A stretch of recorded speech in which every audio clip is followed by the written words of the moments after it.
My name's Ben, I'm an inspector with WorkSafe and I work out of the Dandenong office. The first thing about a WorkSafe inspection would be to find the hazards in your workplace. Could be really obvious as part of your industry, or they could be less obvious. A hazard is any source of potential harm or injury. So by identifying those up front, we know where we stand and where we need to move to reduce those and make it a safer workplace. Talk with your workers directly, they're probably your biggest asset, and they can have a wealth of experience and you really need to tap into that. It could be formally, so you could schedule meetings, have them booked in on calendars and get representatives from your work group and your team leaders together. Or it could be casual, where you walk around or have a barbecue on Friday and have a good chat. So once you've identified the hazards in your work area, the next step is to formalise those with a safety action plan, for example. We have a tool available on our website that can help with getting those down on paper. So some hazards that you can identify might be obvious. They could be something sharp or some exposed gears, or those things are generally quite obvious, but there are other ones that are harder to identify that might be less immediate. Things like exposure to chemicals and noise is something that we see regularly. A good way to identify hazards that are affecting your workplace in particular would be to look through your records of injury. These should be reported by your employees, and it can be as simple as a diary for the employees to record what's happened, and it can cover near misses. This is going to identify any trends that are occurring in your workplace and can let you get ahead and become proactive of the more serious injuries.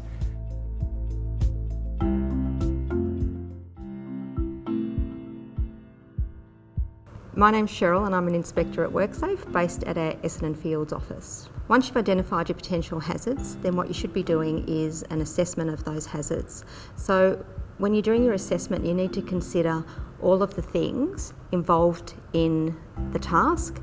So what's the potential injury? Could it be a scratch or a bruise, or could it be as serious as somebody being killed at work? You also need to consider how often the job is being done. So is it done on a daily basis, numerous times a day? Is it done on a weekly basis, or is it done on a monthly basis, or even less often? So you need to consider all of those factors before you move on to the next step.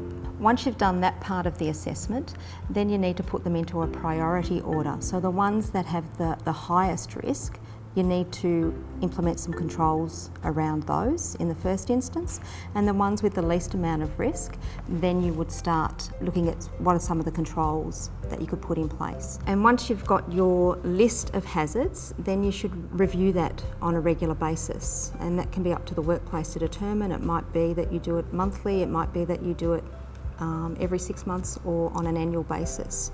But you need to make sure that when you introduce new tasks, that you also address and assess those tasks as well.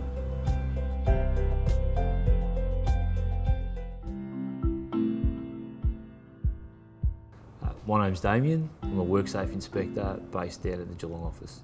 Identify what the hazards are and then go through a risk matrix, if you like, to determine where that attention is going to be put to first.